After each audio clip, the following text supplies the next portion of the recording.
Hey everyone, it is Diamond VSG checking in to do my week 40 post-op update. First of all, let me say today is December 31st, so happy New Year's Eve.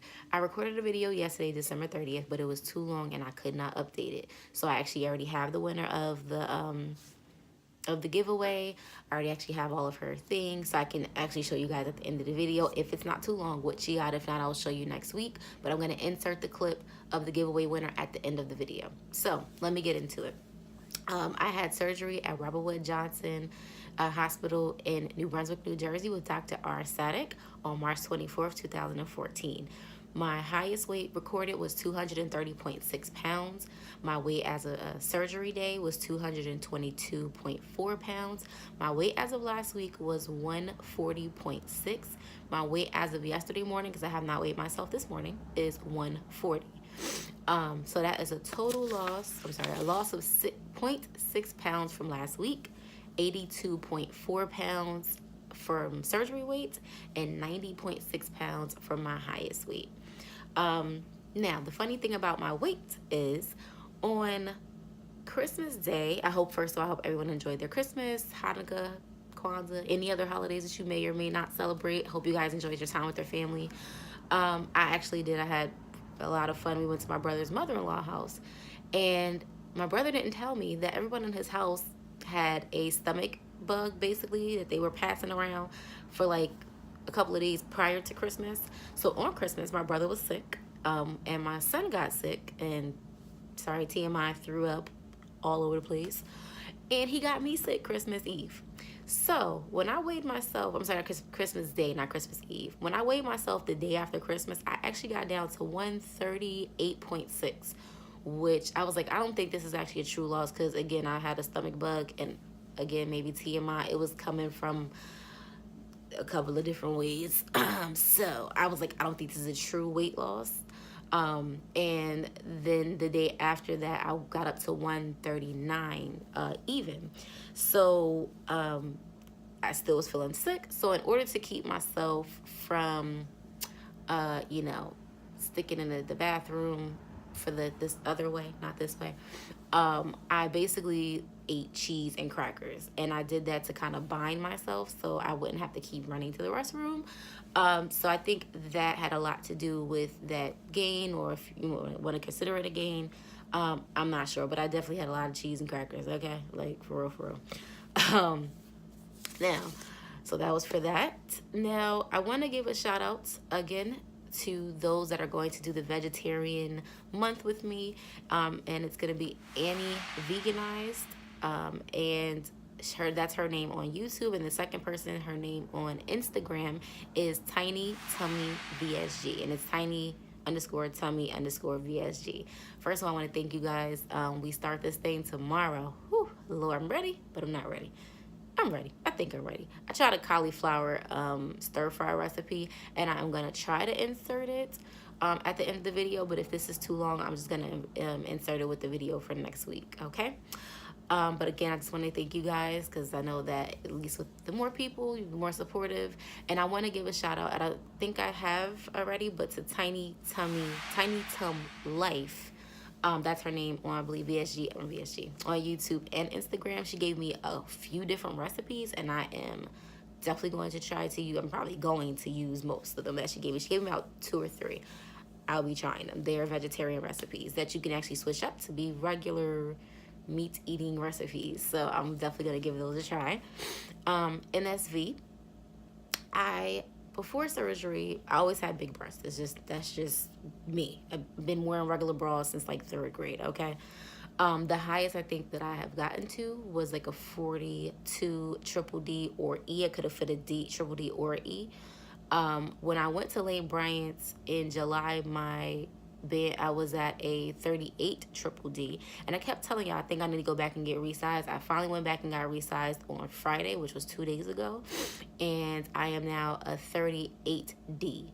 And she did say that I could probably get in a 36, but I felt the 38 band to me was more comfortable, and it didn't create those back titties is what I call them, because the little bulge in the back. So I think 38 is a little bit more comfortable for me. So 38D is now what I wear.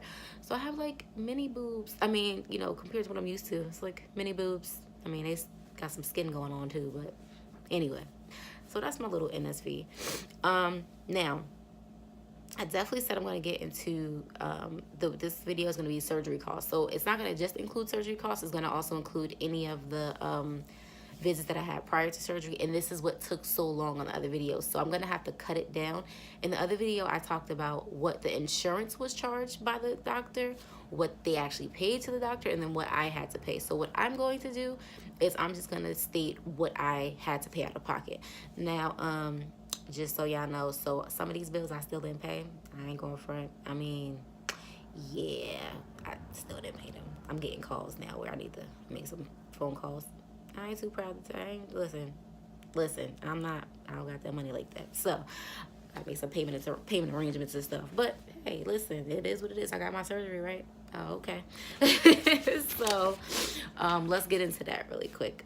So again, I'm not going to go into detail like I did before, but I'm definitely going to give those prices. So the first visit I ever had with Dr. Sadek was January 12th.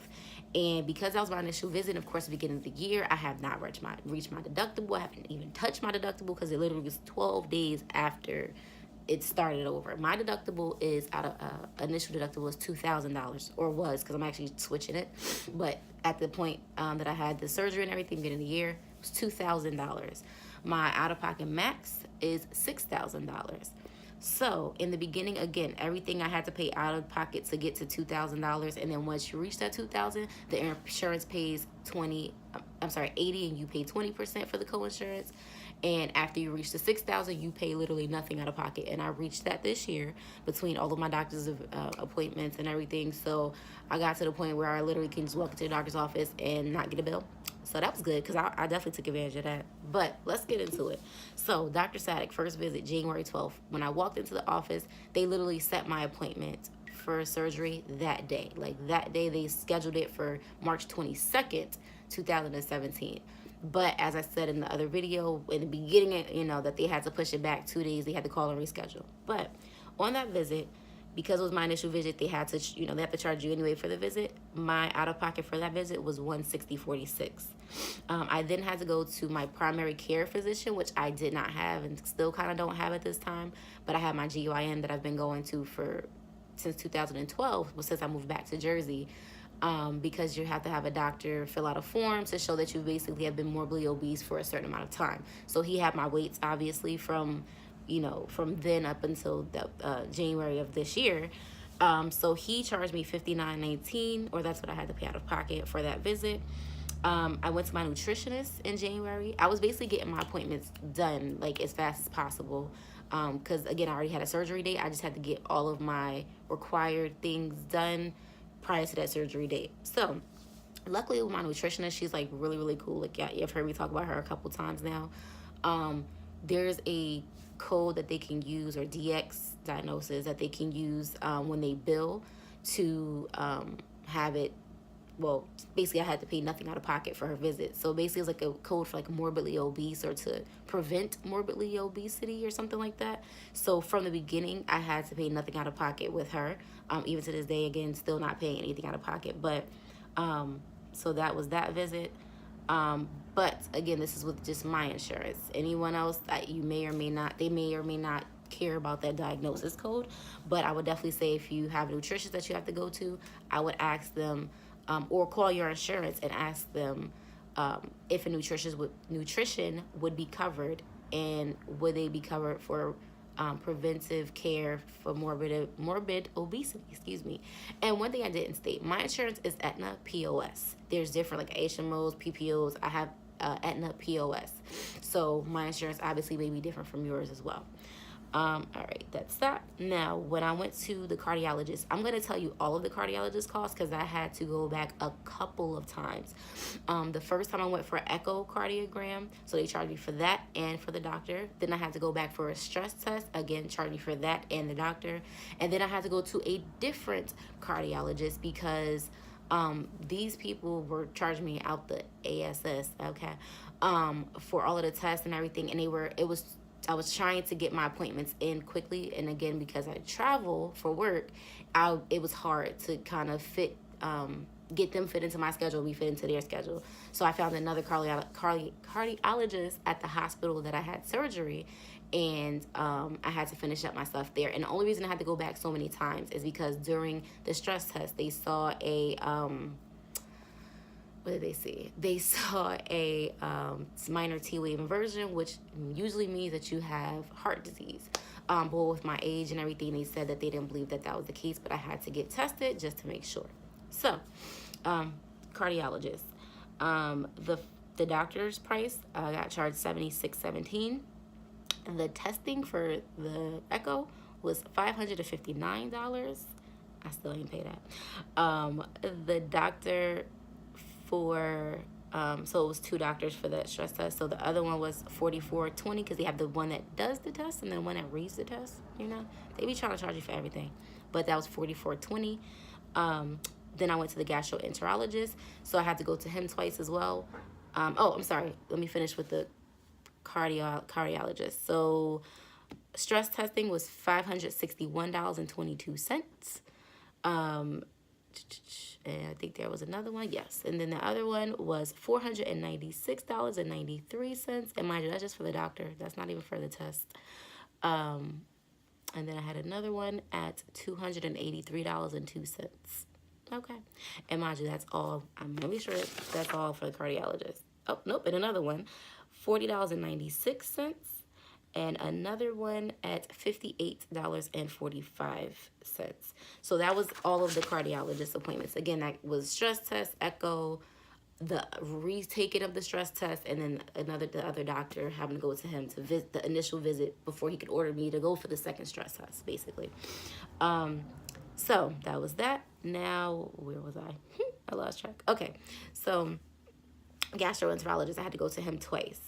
I had to go one for the initial visit, and then when I went for the initial visit, they set me up for the GI testing, which is when they put the tube down your throat to check your stomach. So that initial visit was $136.06. Then the actual surgery, or not surgery, but the actual testing when they put the tube down your throat was $247.40. And then that was it for that one. And I also had a pulmonologist appointment, which came to $274.80. And then I had to go back to Dr. Sadek because I had 3 visits with him. So the second visit was $73.10. As you see, the prices are starting to kind of go down a little bit because now I'm starting to hit into my deductible if I didn't already reach it. And then the psychologist appointment or psychiatrist appointment was $29. I had to do a sleep home study with that. They sent, and that was actually ordered by the pulmonologist. They basically sent a machine here. I had to hook up to it. And when I hooked up to it, I had to send it back. And then they basically charge you for the actual machine, and they charge you for the doctor to read it. So that was $36, and it was $10.37 after insurance, obviously. Then I went back to Dr. Sadek for a third visit. That was $283. I'm sorry, wrong one. $153.80. And so that was it for that. Now, when I went in for, the surgery, here goes the surgery, actual surgery price. They charged, I have to say this part, they charged my insurance $36,308.98. That's just the hospital. And with that, I only had to pay out of pocket $2,642.81. Now, what I will say about that is I have not received a bill for that, knock on wood. And from what I heard or from what I understood from either other people that I know that went to the same doctor, that they actually write off the cost of the surgery. So I won't get a bill for that amount. I will only get a bill for the doctors, for paying the doctors, which I have received. But I won't get a bill for that, and I have not. I did get a bill from the doctors, from the hospital, for $253.62, but that was Dr. Sadek's charge at the hospital. So I don't mind paying that compared to $2,000. Okay. And with that, I also had to get, the radiology department also charged $9.06 for whatever the heck that was for. But that was basically all of the costs for the surgery. Sorry I didn't do little, rounds up everything. I apologize, but it was a lot.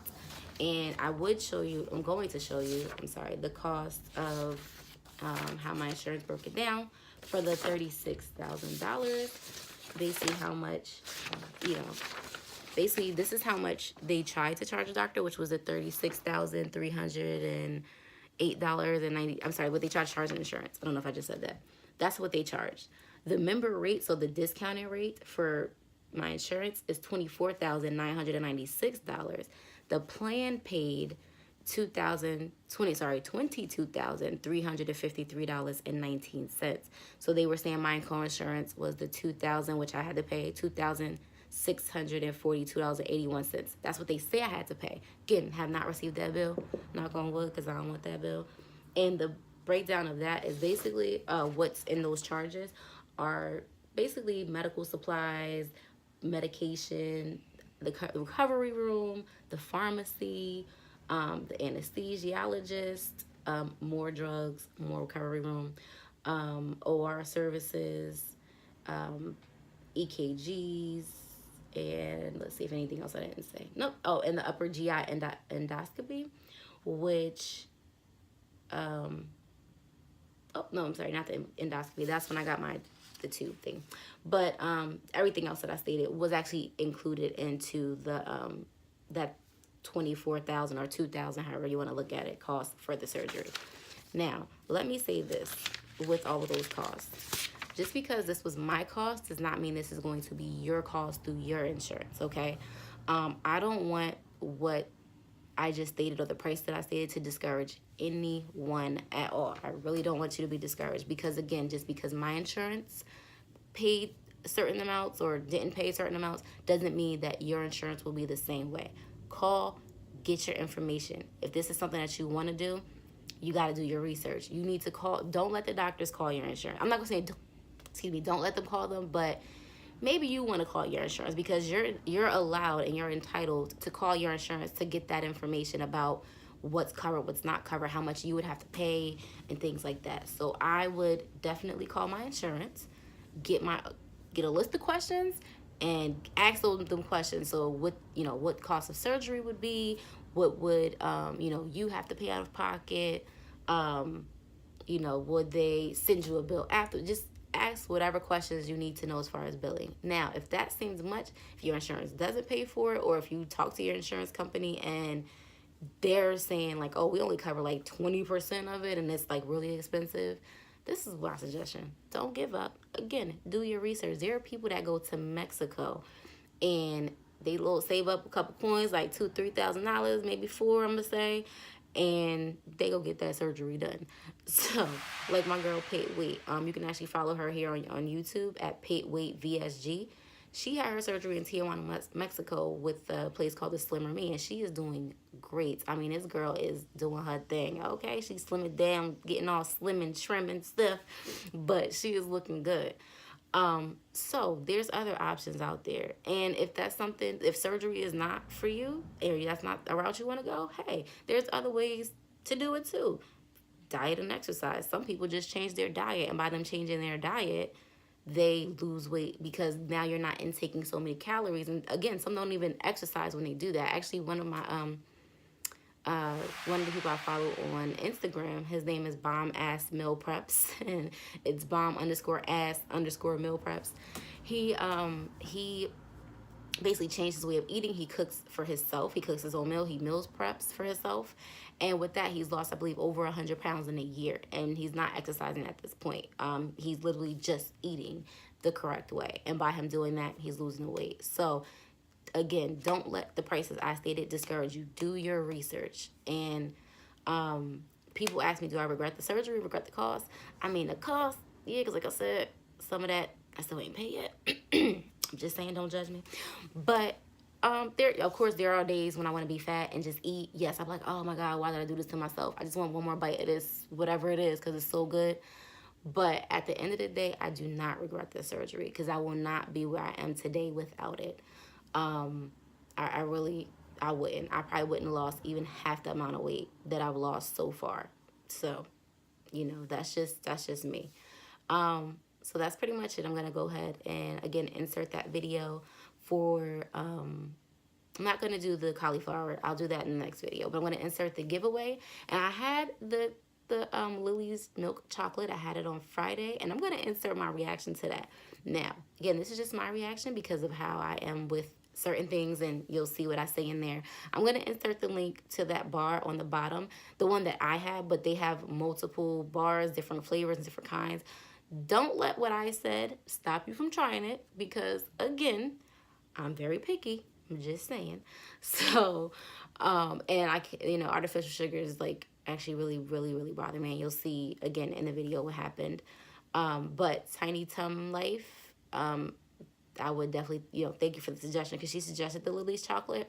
I may try another bar. I may try the one that has something in it. If they have like one with almonds or something like that, I may try that.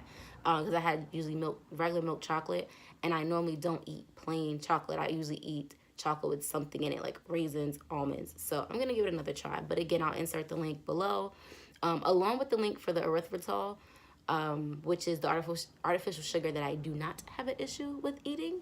So I'm going to add that. I'm going to add the video of the giveaway person. Time for the giveaway. So I put people's names in here, okay? And I'll show you the video now of what names I have in here. All the names that I just printed, have them here. I'm going to fold them up and put them in there for the giveaway. Okay, so those are the names that are in here, and this is for the giveaway. So, all right, let's see who I got. So I got one name. Let's see. Oh, this is too funny. Okay, Isha Chayel. I hope I said that correctly. So you are the winner, and I'm actually gonna, since it's the next day, I already know what she's getting. I'm gonna show you guys what I'm sending out to her. Well, not all of it. I'm gonna show you the shirt that I'm sending out to her. Because I actually gave her an option if she wanted to do the Struggle is Real or Body Under Construction, and she chose Body Under Construction, so I'm going to grab that. All right, so this is the shirt that she, if I can open it, that she will be receiving. So this is what she wanted, so I have my boyfriend make this shirt. Okay, so this is partly my issue that I have. It is now 2:17. I have been up since about 10:30.